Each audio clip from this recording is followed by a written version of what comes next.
Let's dive into some Islamic theology. We've got excerpts from Gabriel and Michael by Dr. Khaled Waleed. Oh yeah, this author's got some interesting interpretations. Definitely unique. We're looking at Gabriel and Michael, but not how you'd usually think of them. Not at all. He even suggests Michael is female, tied to the concept of the soul. That's one of the big ones. So let's explore these ideas, how they connect to the Quran, and what makes this interpretation so different. What's fascinating is Dr. Waleed doesn't just offer different readings, he claims these are hidden truths. Yeah, right from the start, he criticizes those common Quran translations. Right. Saying they miss important things, like the difference between al-nafs, the soul, and al-ruh, the spirit. What's the significance of that? It's huge for his whole argument. He says many translations mix them up, creating confusion about what they really are. Okay. He's adamant that the spirit, al-ruh, is pure, connected to divine knowledge, essentially the life force in us. He even describes it as pulsating with divine light. The soul, al-nafs, is more about our earthly existence, shaping our actions and choices. So it's not just wording, it changes how we see ourselves in the big picture. Absolutely. And this leads right into his views on Gabriel and Michael. He says understanding that difference unlocks a deeper meaning in those Quranic verses about them. And this is where it gets really interesting. He paints Gabriel as this incredibly powerful figure, responsible for the spiritual message across multiple universes, not just ours. He really does. He uses specific Quranic verses emphasizing Gabriel's power and closeness to God. Like which ones? Well, there's one describing Gabriel as honored messenger, mighty, and possessing power with the Lord of the throne. For Dr. Waleed, this points to an authority beyond our world, a role in a much bigger cosmic order. But here's where I got confused. He says Israel, the prophet, is actually Gabriel's enemy. That's a tricky one. And he's not talking about Jacob, but a figure from before Adam. Right, he's not talking about Jacob like we know him. This is a primordial being, also named Israel, who existed before Adam. According to Dr. Waleed, this Israel was a prophet who failed, led people astray, and his legacy continues to harm the world. So that's where Gog and Magog come in. Yeah, he identifies them as the children of Israel, descendants of this primordial figure. I see. He blames a lot of the world's corruption, societal issues on their influence. He believes their actions have echoed through history, causing suffering and division. So we're not just talking about individuals, but whole lineages and their impact on history. Exactly. Dr. Waleed sees the struggle between good and evil, purity and corruption, playing out on a huge scale throughout history. And he uses these figures, Gabriel, Michael, Israel, Gog, and Magog, to illustrate the forces at work. It's definitely a different way of looking at things. I'm already questioning some of my own assumptions. That's the power of these kinds of ideas. They make us step outside our comfort zone and re-examine how we understand the world. Right, and we're just getting started with Dr. Waleed's perspective. Okay, are you ready for this? Dr. Waleed says Michael is female. Yeah, that one really surprised me. It's not how Michael's usually portrayed at all. How does he explain that? He goes deep into the language of the Quran, looking at the word wokelbekum, which is in a verse about the angel of death. He points out that this phrase, meaning the custodian of your souls, sounds a lot like the Arabic name Mikal or Michael. So he's linking them through sound and meaning. Exactly. He argues that this connection, along with other verses, reveals a hidden truth about Michael's gender. And it gets even more interesting. He proposes that Michael is not only female, but also Gabriel's wife. Wow, that changes their relationship completely. Definitely. Dr. Waleed focuses on the duality in their roles. Gabriel with life, energy, and the spirit. Michael with death, matter, and the soul. He sees them as embodying the fundamental forces of existence. It's like this cosmic dance between creation and destruction, life and death. Yeah, that's a great way to put it. And this duality ties into his ideas about how souls are managed, which are, well, pretty unique. You're telling me. He says souls are actually stored in the earth while spirits are in the heavens? That's a new one for me. It's a pretty wild idea. He connects it to the Quranic verse about Allah taking souls at the time of death. He interprets this to mean that souls go back to the earth after death, overseen by Michael, but the spirits are kept in the heavens, watched over by Gabriel. He even brings in sleep into all of this. I know, right? He suggests that when we sleep, our spirits leave our bodies for a bit and go to the heavens where Gabriel keeps track of what we've done. He calls it a daily data dump, which I kind of like. Definitely a memorable image. Does he see all souls as the same, though? Not at all. He describes three types. First, the pure created souls of Arab beings, which he connects with righteousness and a natural inclination towards enlightenment. Then the corrupt souls of Gog and Magog, the descendants of that first Israel we talked about. Right. He says these souls tend towards evil and corrupt humanity. And finally, he mentions the hypocritical Arab souls. So those are the ones in between, right? Descendants of both Arabs and Gog. Exactly. He says they don't have the inherent peace of the pure souls and struggle with the bad influence from their Gog side. It goes back to his point about the children of Israel sneaking into and subtly changing Islamic thought over time. It's not just about individual souls then, it's about lineages and how they affect history. Exactly. Dr. Waleed sees this battle of good and evil, purity and corruption as this huge drama playing out across generations. And it's through this lens that he interprets the importance of Baka Jerusalem. Yeah, Baka Jerusalem. He seems to think it's hugely important. What's the deal with that?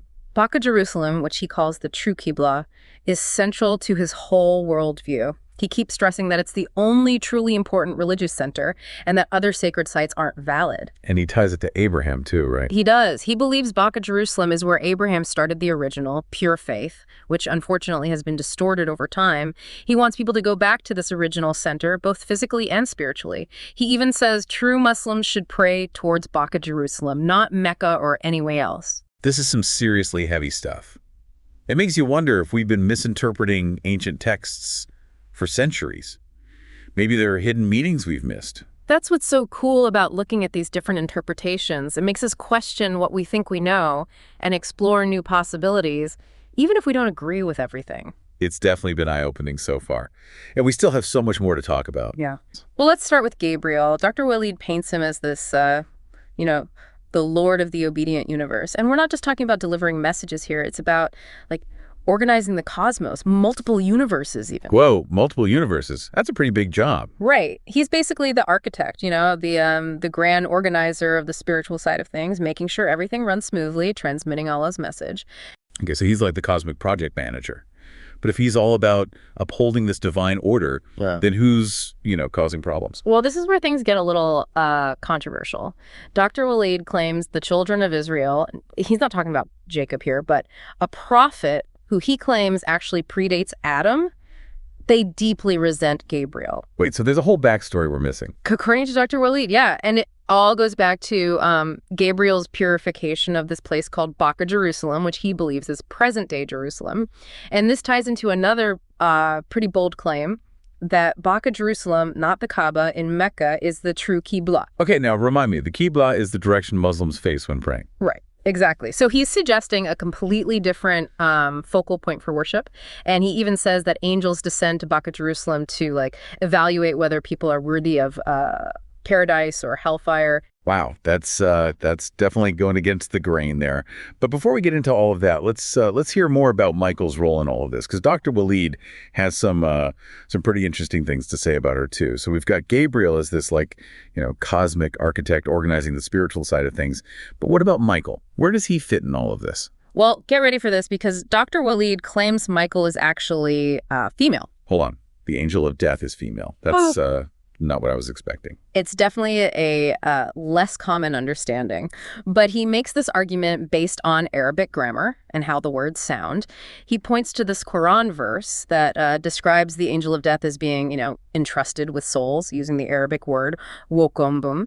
And he argues that wokal not only means entrusted, but it sounds a lot like Mikal, the Arabic name for Michael. So he's drawing a connection between the name Michael and this responsibility for souls.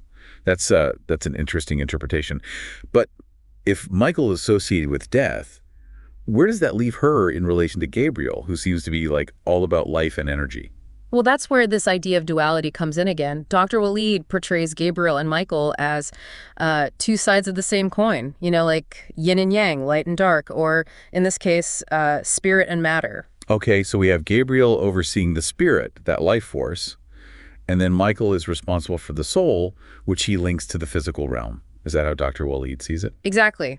Gabriel transmits Allah's spiritual message while Michael manages souls, connecting them with bodies and guiding them at death. It's this intricate dance between the two. Definitely makes you think about those, traditional depictions of these archangels in a whole new light. But if the children of Israel have this animosity towards Gabriel, what about Michael? Do they have a problem with her as well? Well, that's not explicitly stated, but remember how Dr. Waleed claims that Baka, Jerusalem, is the true religious center.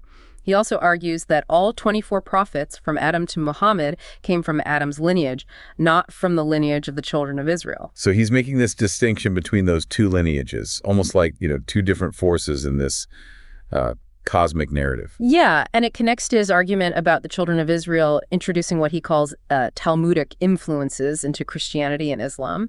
He even names specific figures like Paul of Tarsus in Christianity and Ka'b al-Ahbar in early Islam. Now, for those of us who aren't familiar with those names, can you explain what he means by Talmudic? Sure. So he's referring to the Talmud, which is a central text in rabbinic Judaism. Essentially, he's accusing these figures of incorporating Jewish ideas into Christianity and Islam, which he views as like a corruption of the original message. It's a pretty bold accusation. So it seems like Dr. Waleed is painting a very specific picture here, with Gabriel and Michael on one side upholding this divine order, and the children of Israel on the other, introducing these elements that he sees as, disruptive. That's one way to interpret it. It's almost like he's framing it as this struggle between these opposing forces. And if that's the case, then you have to wonder who or what else might be caught in the crossfire. Ooh, that's a good question. Yeah. Well, luckily we have one more part to this deep dive. So let's see where Dr. Waleed takes us next. All right, so you've been teasing this, this other player in this whole cosmic drama. Who is this enemy of Gabriel?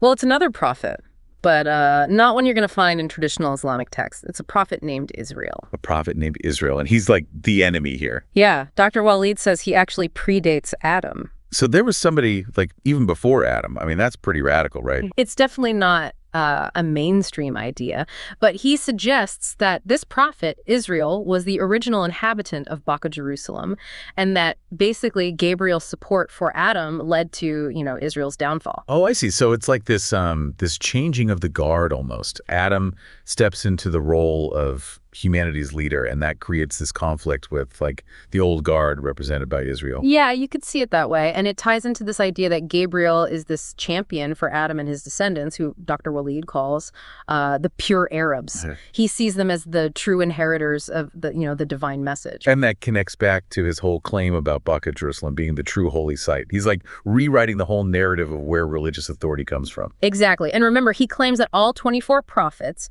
from Adam to Muhammad descended from Adam, not from the children of Israel. He's drawing a very deliberate line between these two lineages. Yeah, it's definitely a very different way of looking at things. It makes you think about how even within a well-established faith, you can have these like radically different interpretations of key figures and events. Absolutely. And it highlights the importance of, engaging with these texts critically and being open to different viewpoints. Whether or not you agree with Dr. Waleed, he forces us to ask deeper questions about the stories we've been told and the assumptions we hold. It's like taking a puzzle, one that you think and then suddenly rearranging all the pieces to see a completely different picture. It can be challenging, but it's also incredibly thought-provoking. And that's what it's all about, right? Expanding our understanding and considering new possibilities. So I'll leave you with this. If this interpretation of Gabriel and Michael, with Michael as the female angel of death and Gabriel as this champion of Adam, if that were widely accepted, how would that change how we understand not just religious history, but also, life, death, the whole relationship between the physical and spiritual realms? That's a really big question. Lots to think about there. Well, thanks for taking us on this deep dive. It's been definitely a fascinating journey. And to our listeners, keep exploring, keep questioning, and never stop seeking knowledge. We'll see you next time.